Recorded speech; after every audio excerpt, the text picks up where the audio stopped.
Hi, நேற்று விட்டதை continue பண்ணுவோமா? ம் சரி. அந்த கேள்வி கேட்டோடனே எனக்கு ஒரு மாதிரி ஆயிடுச்சு. என்னடா அப்படி கேட்குறான்னு. அப்புறம் சும்மா கேமுக்கு தான் கேட்குறான்னு யோசிச்சுட்டு இருந்தான். அவ்வளோ ரொம்ப ஆர்வமாக சொல்லுங்கன்னு கேட்டுட்டு இருந்தான்.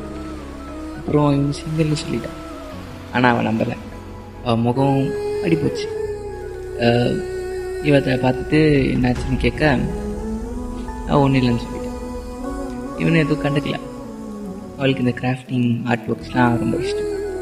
ஸோ அவள் பண்ணதெல்லாம் எடுத்துகிட்டு வந்து என்கிட்ட காமிச்சா எப்படி இருக்குன்னு கேட்டுட்டு இருந்தான்.